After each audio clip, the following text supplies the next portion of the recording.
છેલ્લા એક અઠવાડિયાથી આખા ગુજરાતમાં પણ આમ તો આપણા જિલ્લામાં પર્ટિક્યુલર બાંગ્લાદેશીઓને શોધી કાઢવા માટે એક સેપરેટ ડ્રાઈવ ચલાવવામાં આવી રહી છે ગુજરાત પોલીસ દ્વારા. અને એ સંદર્ભે અમે આ અરવલ્લી જિલ્લામાંથી 13 જે શંકાસ્પદ લોકો છે એમની પૂછપરછ ડિટેલમાં કરેલી, જેમાં ટેકનિકલ એનાલિસિસનો પણ ઉપયોગ કરવામાં આવેલો અને એ સિવાય એમની પાસે જે પણ ડોક્યુમેન્ટ અવેલેબલ છે તમામને ચેક કરવામાં આવેલા.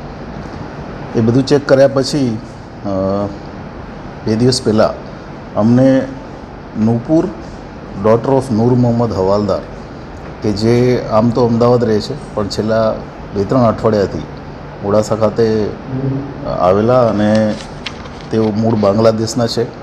એમની પાસેથી પુરાવા માગતા કોઈ ઇન્ડિયન પુરાવો મળેલો નથી.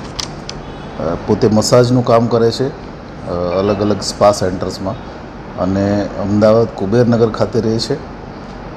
ત્યાંથી અલગ અલગ શહેરોમાં નાના નાના જે સેન્ટર્સ છે, આણંદ છે, નડિયાદ છે, પાલનપુર છે, મોડાસા છે, એવી જગ્યાએ આ મસાજ માટે જાય છે અને એમને પોલીસે અરેસ્ટ કરી અને આગળની જે કાર્યવાહી છે જેમાં જોઈન્ટ ઇન્ટ્રોગેશન છે, એમનું ડિપોર્ટેશન છે, એ કાર્યવાહી ચાલે છે.